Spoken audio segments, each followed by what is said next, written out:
Hello, hello. Hello, friends. Okay, let me get myself situated and together. Oh, shoot. If you're joining me in your live, I'm about to log off so I can put the title because I forgot to put the title. So I'm coming right back. So if you're here, log back in here in a second.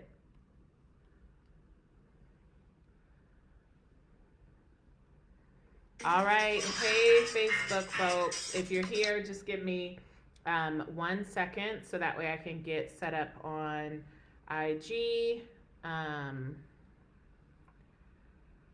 Because we are going live with office hours. If you're here on Facebook, say hey in the comments. That way I know you're here. Let me know where you're logging in from.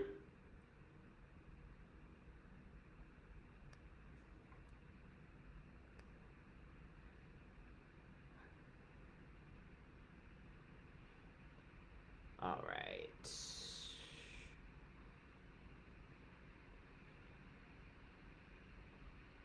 Okay, there we go. All right. Hello, hello. Hey, y'all. Okay. So we're going live tonight with um, JT Office Hours. And y'all, this is the first JT Office Hours of 2022. I'm super excited, super excited. Thanks to my Facebook folks who hopped off and hopped back on. And so I'm excited to go live for another evening of JT Office Hours. And so, hey, Mercedes. So let me introduce myself, tell you how JT Office Hours works, and then we're going to jump into tonight's topic. So Office Hours with, first off, my name is Dr. JT, Dr. Erica Jordan Thomas, and I am a former teacher, former principal. I graduated with my doctorate in education leadership last May from Harvard Graduate School of Education. And I started my education consulting business in October of 2017. And so it's been 4 years. And in my consulting business, I provide professional learning and development for principals, school leaders. I'm also doing a little bit of strategy work with districts, which is really exciting. Hey, y'all. Oh, I'm seeing so many people I know and love. Hey, Charla. And Marina. Hey.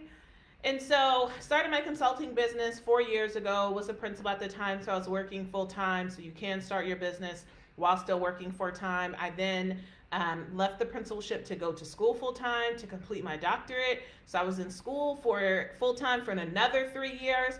So y'all, I was running my business for 3-ish out of the 4 years while I had a full time something. So I just named that because it's possible. You could do it. I had a 6-figure consulting business and doing that while still having a full time obligation. And then in March of 2020, I started my second business, Get Launch Consulting, which means we're going to be celebrating our 2-year anniversary soon. We'll have a special announcement to celebrate. More coming soon. But started Get Launch Consulting in March of 2020, which is all around supporting high-performing educators from marginalized communities to provide them the tools to grow a 6-figure consulting business. So my deep belief is that when you hear the word education consultant, what comes to mind should not be a white man with an MBA who's never worked in a school building. What should come to mind is an educator with deep experience on the ground working with kids and communities. And they have experience doing the work, and they rightfully so should be getting the 6-figure contracts. Because of their experience, they have the solution. And so that's a part of my work, is really around disrupting the public narrative of who is an education consultant. And we do that through Get Launch Consulting, which is a business development program. So we believe educators have the expertise and the gifts. We just provide you the business tools of how to get your business up, going, and running. So I do JT Office Hours every other week. And so I'm streaming live on Instagram as well as Facebook. So if you see my head turning, that's why. So that way I can connect with both places. But I have a private Facebook group for growing and aspiring education consultants. And so if you're on Instagram and you are not in the group, you should join us. You can join us by clicking the link on my bio. And in the group, every other Thursday, we release a poll of questions that people submitted when they joined the group. So when you request to join, you'll get a set of questions. Make sure you answer those questions, because that's how we can approve you, because we don't want just people lurking in the group. So if you don't answer the questions, that means you probably won't engage in the group, and so we deny you. So answer the questions. And then we release a poll, folks vote on the poll, and the questions with the top 3 votes, I go live and answer the following week. So we actually had to adjust our schedule a little bit, because we released a poll at the top of the year. And then that following week, when I would have ordinarily been going live for JT Office Hours, I was actually going live to do Get Launch Consulting Conversations. So I was actually going live with alumni of my program. And so hence is why I'm going live now for JT Office Hours. So the poll from the last poll that we released, folks voted, and there was definitely top 3 questions. And the 2 of the 3 questions were pretty similar. The top question that was overwhelmingly voted on was around how to secure new clients. And I'm going to tweak this question tweak this question because I have answered this question many of times on office hours. And so if you're not in the Facebook group, join the Facebook group. You can search the Facebook group. I've literally been going live every other week for probably, I don't know how many months. Like, it's been months, so we have lots of JT Office Hours. Literally search the group for securing new clients, and you will find a variety of videos. I've answered this question before. So part of this is I want you to get used to doing a little due diligence and doing your work of actually researching the answers, because I've provided the answers before. So I don't want to spend time talking about the same answers. I actually want to spend time talking about a variation of this question and getting more detailed and more specific. And this has actually come up the past couple of weeks as I've been doing some consultations with clients, because before the end of the year, I ran a small opportunity for people if they wanted to do one-on-one consultations with me. That is not a service I offer year-round. So if you DM me, I'm going to tell you I don't offer that service, because I don't do that year-round. I just do it at certain moments of the year, just to be a resource, to be of help. But it's not a public service that's offered year-round. So I named this to say that what's come up in a lot of these conversations the past couple of weeks is the lack of follow-through that people have.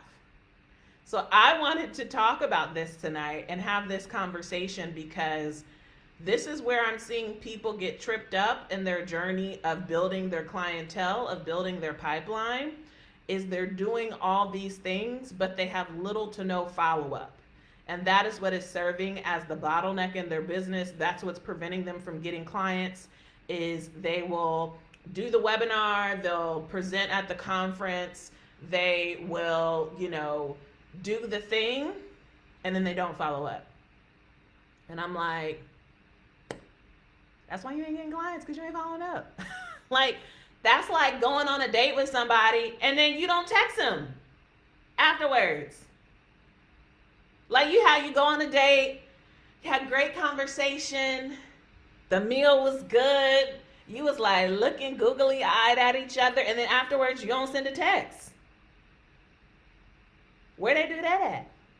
Right? So we're going to have a conversation tonight about the follow-up, because that is what I am observing as the misstep for so many of you all, is that you are doing things to increase your visibility, but because you have little to no follow-up, you are actually not building momentum in your business, or you're not gaining traction with your clients to actually convert them into paid clients.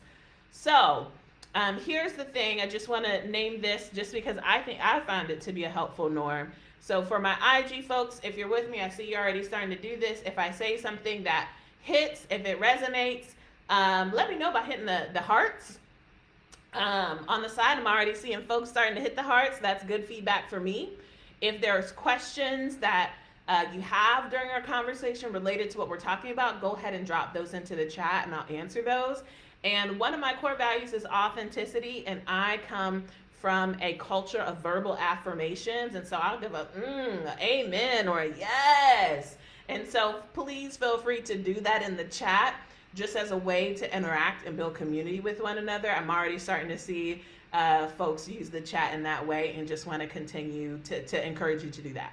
Okay, so let's talk about the 5 what. So let me name that. In a lot of in the times that I've had JT office hours previously, and we've talked about securing new clients, we have talked about the building awareness stage, which is the first stage of your funnel. And a funnel is a business term that basically means the client journey, right? So every business has a funnel, and the funnel is essentially the steps that you intentionally build in your business to build trust with your audience, such that way they can begin to increase their consideration and preference of you to eventually convert to become a paid client.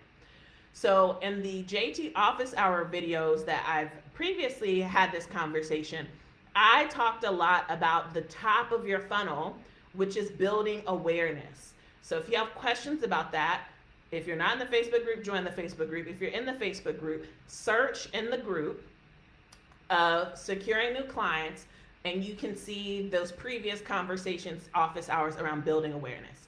So we're not going to go deep into that right now, the top part of the funnel of ways to build awareness. But you can probably think of some, right, of ways to build visibility, of whether it's social media, whether it's conferences, whether it's webinars. Like, there's a multitude of different things that you can be doing at the top part of your funnel to build awareness. So here's where I want to have the conversation tonight, is after you do that thing at the top part of your funnel, what do you do next? What's the next step? Because here's what I'm realizing is that many of the clients that I've been working with or having conversations with is that because they're not clear on that next step, what ends up happening is that they're now they're not converting. Like, they're not getting clients because they don't have a clear follow-up. So again, the analogy is like, you took someone on a date and you didn't send a text afterwards, right? You didn't call, right? So we're going to talk about what does it actually mean to follow up, because that's where some of you are dropping the ball, is actually following up with people. Is after you do the conference, after you do the webinar, after you go live, how do you follow up with people? Because some of you all are going on a lot of dates and then nothing, right? Nothing. Marina, I prefer ConvertKit for my email marketing system. If you click the link in my bio, there should be a resources tab where you can get my affiliate link, but that's what I currently use, is ConvertKit for my email marketing. And that's the one I would recommend. I personally would not recommend any other ones, and I could go into that in a later conversation of why I recommend that one versus the other ones. Okay, so let me first define one term that should always be present for you. Is anytime you're doing these things at the top part of your funnel to build awareness, always, always, always, you need to have a call to action. No matter what you're doing at the top of your funnel, you have to have a call to action. Whether it's a social media post, whether you're presenting at a conference, whether it's a webinar, et cetera, et cetera, et cetera, you have to have a call to action. So this is the equivalent of, given our experience as educators, it's the equivalent of giving effective directions, right? We all know as educators, if we do not give our students directions, we can't expect them to know, right? Even if it's like how we pass out papers. If you did not give the direction, you can't expect anybody to do anything. That's what a call to action is. A call to action is giving effective directions for your audience. So that's the first piece where I see people dropping the ball, is they'll go and present at a conference and have no call to action. Or they have a weak call to action. So an example of a weak call to action is go to my website. That's a weak call to action for a couple of reasons. That's a weak call to action because it provides no sense of urgency. Like, what's the incentive for me going to your website today versus in 3 months? Like, there's very little sense of urgency. And secondly, there's no way to assess, like what am I supposed to do when I get to your website? Like, do I click around? Do I fill out a form? Do I just read? Like, that's an example of a weak call to action, because there isn't a embedded action step that you could track. So when you think about call to actions, think about it as effectively giving your audience direction. So that's the first thing, is anytime you are doing anything at the top part of your funnel that's building awareness, you need to have a clear call to action, which we can think of as effective directions. So now I want to give you 3 examples of call to actions, right? And then we're going to then talk about what it means to actually follow up from those call to actions. So first off, there are literally thousands of millions of call to actions that you can have, right? Like, it's whatever call to action makes the most sense for your business. You have to have a call to action, and it has to be a clear one. You have to be able to track it. So here's the thing, is an effective call to action is something that's going to allow you to continue to stay in relationship with the potential client. Right? So like, that's why just go to my website isn't a good call to action, because there's not a way for you to stay in relationship with the person. So when I say this, I'm naming that essentially there's some type of call to action that you want to give that is going to allow you to receive someone's contact information, so that way you can follow up. Now, there's many, many different ways to do this. And yes, this conversation is live, but I'll post the replay. So if you missed the beginning, you'll have an opportunity to go back. And yes, get your notebook. If you ain't got your notebook, it's the norm when it comes to JT office hours. I don't be coming on here just to dilly dabble. I'm dropping gems, so make sure you catch the gems. Okay, so the call to action needs to be something that is going to allow you to maintain a relationship with that person. Again, think about this like the first date. If you was feeling them little butterflies in the tummy, can I get your number? Something. Can I get your number? Okay. Go ahead, slide your phone.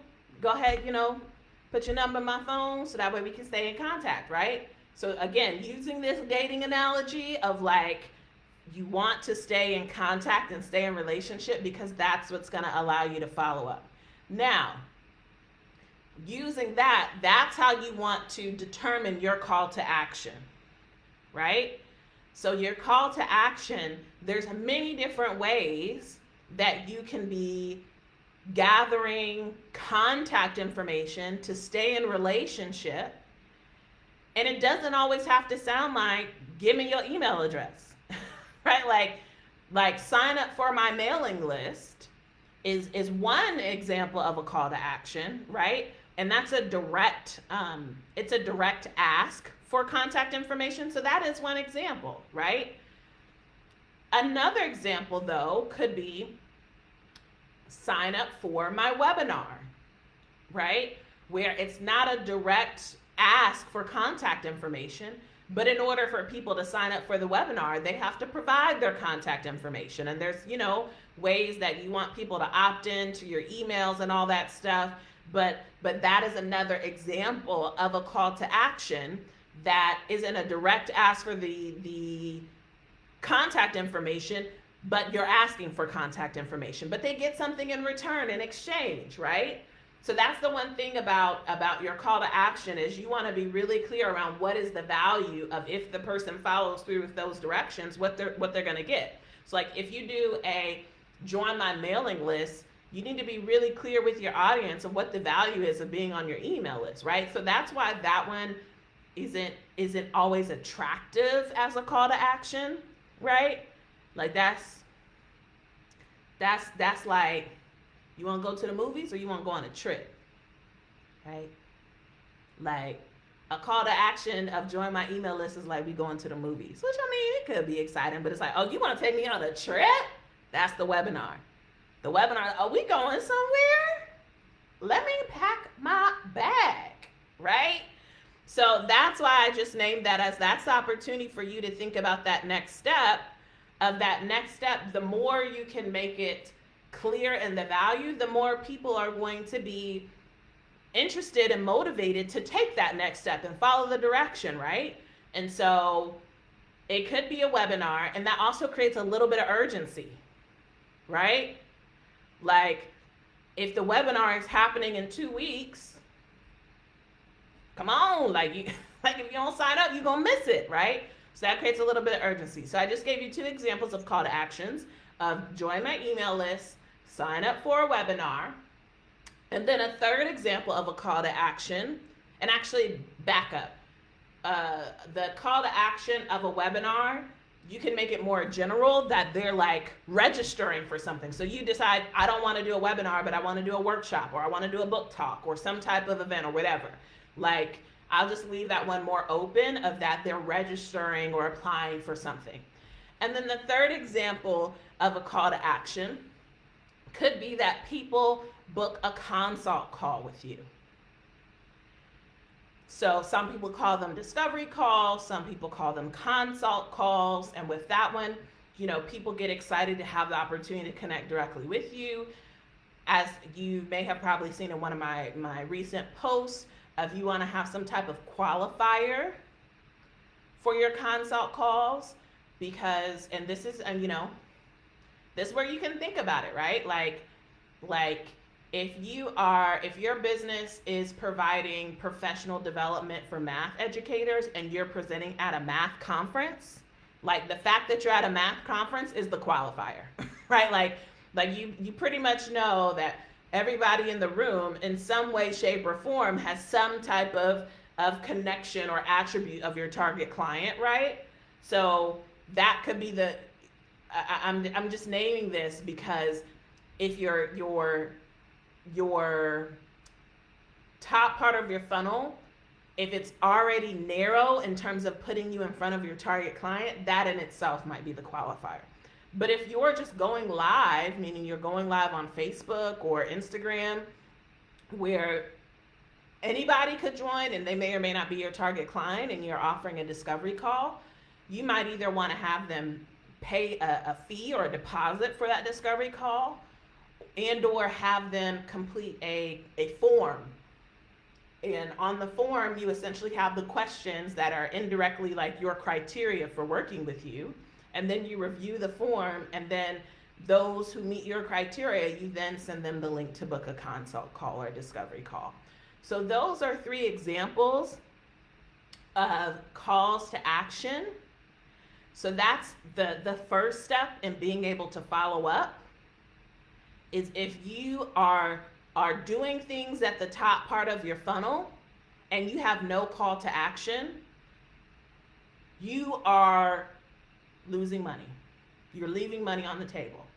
So I had a consult with someone this past week who has the most beautiful business that they are going to do so many incredible things. And they were planning to do a webinar in a couple weeks, and they had already had like 80 some people register for the webinar. And I was like, oh my God, this is amazing. This is absolutely amazing. So what's your call to action? And they were like, well, I was just going to do a free webinar and like, just, give the information. I'm like, okay, but what's your call to action? Like, what's the directions that you're going to give at the end for how people can stay in relationship with you? And they were like, well, I really wasn't gonna do one because I want to get people on my email list. I'm like, well, the fact that they've registered for your website, or excuse me, for your webinar, they should be on your email list already. So like that's not the appropriate call to action or the appropriate purpose or objective of the webinar. Like, you need to have a call to action. If you have 80 people on your webinar, and even if you were to have a 5% conversion rate, that's 4 people. 4. So your call to action needs to be something. So let's figure that out together. So I just named that as like, that's thing number 1, is you need to have a call to action, because I'm seeing too many people do the webinar, do the conference, do the whatever, and they're not giving their audience direction of how to continue to stay in relationship. They're not getting contact information to be able to stay in relationship. So basically, you are having a bunch of one-night stands. Okay? That's what you're doing. And then you come into my Facebook group asking, how can you get more clients? And I'm like, listen, I'm going to stick beside you, okay? I'm going to stick beside you, and I'm going to help you out here, because you're creating your own issue, is you're not following up with people. So let's just quickly talk about what the follow-up looks like. Is if you have a call to action to join your email list, your follow-up is you got to send the emails, right? And it's so, y'all, I love y'all so much. I love y'all so much, and I'll be wanting to shake y'all sometimes. Because no lie, I had someone say, I am trying to figure out how to get more clients. I feel like I'm tapping out of all of my conversations. And I'm like, okay, so tell me, or they feel like my pool is running dry. I've had all these conversations with people, but nobody's, been biting. And I'm like, okay, so tell me what your call to action is. They're like, my call to action is to join my email list. I'm like, okay, how frequently are you sending emails? Y'all, they said, I need to get better with that. Okay, well, that's the problem. You get the phone number, but then you don't text. That's the problem. I'm trying to stop yelling, okay? That's the problem. So, if you do not have if you are telling, each of you needs to have an email list. You need to have an email list. If you don't have an email list, I recommend ConvertKit. I was just talking about this. You can click the link in my bio if you're on Instagram, and go to my resource page. If you're on Facebook, it's just www.getlaunchconsulting.com/resource. But if you go to getlaunchconsulting.com and click the resource tab, it'll list all of my recommended tools for your business, and it includes ConvertKit, and you can access my affiliate link because I use that in my business. That's what I'd recommend. You need to have an email list, because even if your call to action isn't join my email list and you decide to do a webinar, you still need a place to drop people's email and then be following up. Because we about to talk about the webinar here in a second, okay? We're going to talk about what the follow-up sounds like with that, which is where some of y'all are dropping the ball. But it's okay. I'm going to stick beside you. I'm going to stick beside you, okay? And we going to get it together. So, with your email list, if people are joining your email list, you need to email at least once a week. I don't care if the email is the social media graphic you just posted and you copy and paste the caption. Like, you don't have to be creating new stuff every week. That's where we can talk about recycling content. I have a post about that on my Instagram. Like, there are certain ways in which you don't have to be adding more to your plate in terms of content. Use the content that you have. Go live and then send an email. Hey, I just went live. This is what I talked about. Boom. That's your email for the week. Okay. So that's one example of follow-up if your call to action is email or anything related to email. Okay. If your call to action is to sign up for a webinar, and actually a webinar and discovery call, the follow-up is a little bit similar, just has a couple of nuances. So I'll start with the webinar and then talk about how the discovery call might be different. Here's the thing with webinars, which is one of my favorite tools to use. And when you do a webinar, you need 3 email sequences. So this is where some people are falling off with the follow-up with the webinar, is they don't have these 3 email sequences. The first email sequence that you need is just, if you already have an existing email list, you need to email them about the webinar. So this could be, you determine the frequency, right, of like how many emails and on what frequency, whatever. Like, my personal opinion is if they join your email list for a reason, they can always unsubscribe when they want to. So you should not feel funny about sending an email every day if you want to, because they can always unsubscribe. Because let me tell you, if Beyonce were to email me every day, I'm not unsubscribing. Okay? That's because I love Beyonce. So I give y'all that analogy because some of you all are scared to send emails thinking people will unsubscribe, but the reality is if they're your target client, if they're warm and they are so interested in you and what they have and what you have to say, they're staying there. There are people who see you as Beyonce. They will not unsubscribe, right? Because you got the juice, you got Coachella, you got lemonade. They're not unsubscribing. So for the webinar, you need one email sequence that is telling your email list about the webinar. Then you need an email sequence for people who registered, and this email sequence is leading up to the webinar. Because people need reminders. People will likely forget if they didn't put it on their calendar. So you need an email sequence that builds anticipation for the webinar, that reminds people about the webinar to ensure that they show up for the webinar. So if you've ever had, if you've ever said, I had X amount of people, but only these people showed up, if you didn't send a reminder sequence, that is likely one of the reasons why you didn't get the people to show up that you wanted to. My show up rate is usually at least 50%. At least 50%. Right? So that's the second email sequence that you need. The third and final email sequence that you need, and this is where folks be dropping the ball, is you need a follow-up email sequence for after the webinar. So when the webinar happens, y'all had a good old time, and let's say the call to action at your webinar was around coaching packages, and you told people about your coaching packages and, you know, people having the opportunity to work with you.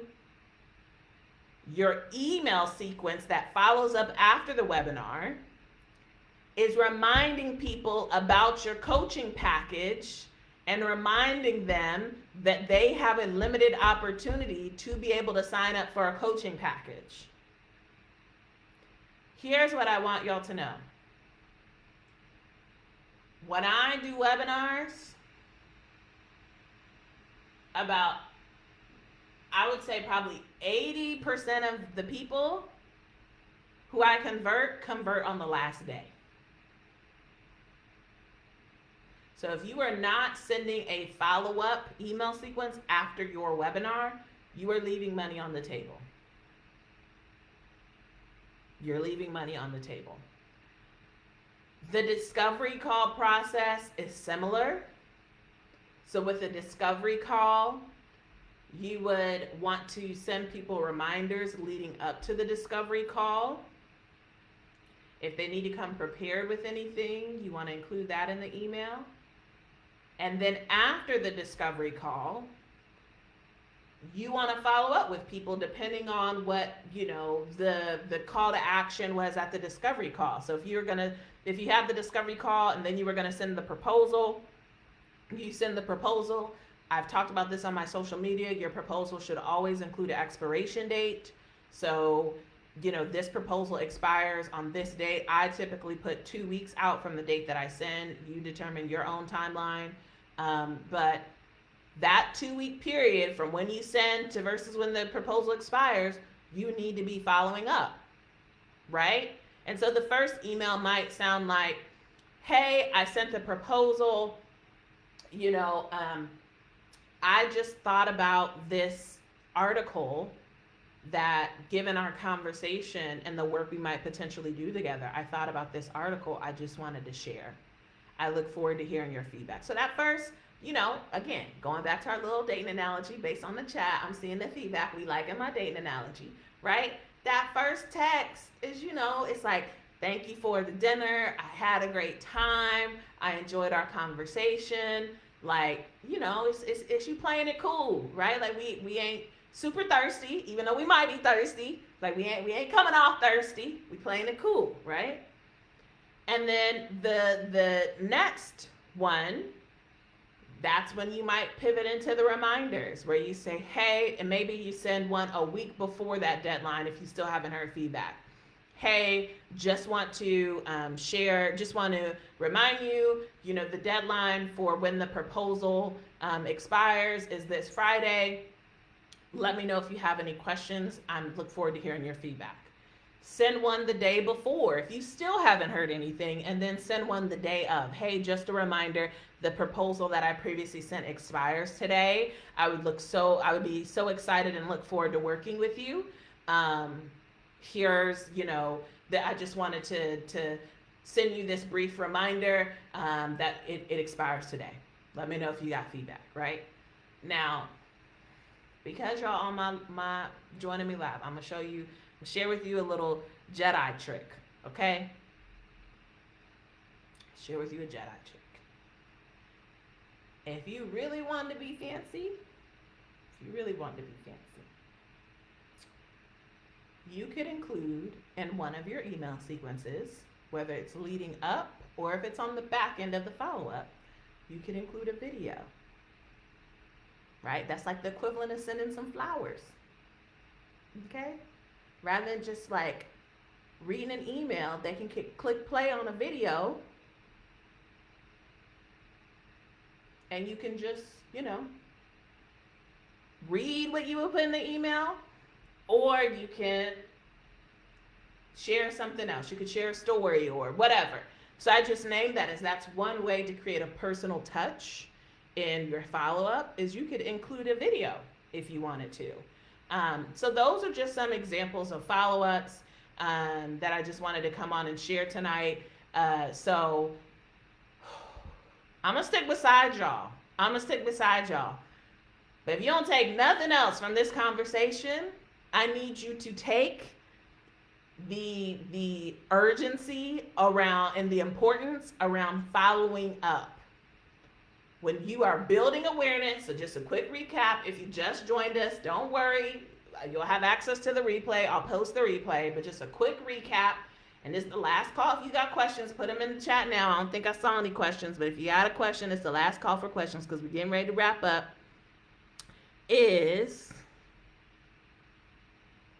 Quick recap is top of your funnel is build awareness.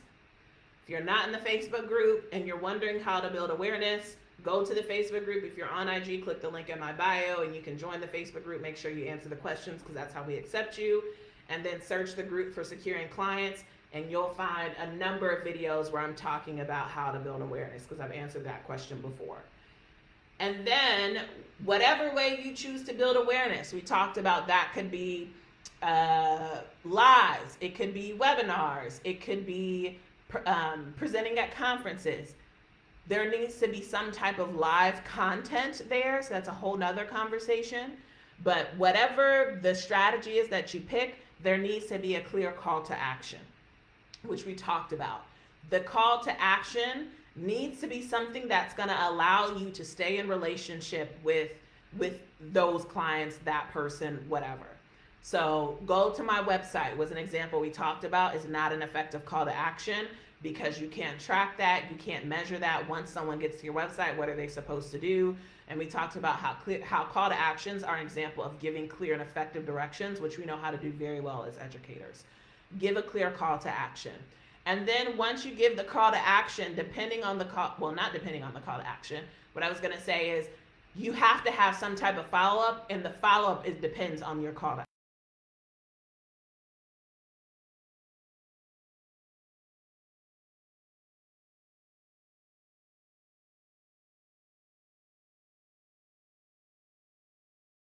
If your call to action is a discovery call, then you need to have follow-up similar to the webinar of what to do, of a reminder sequence as well as a follow-up sequence.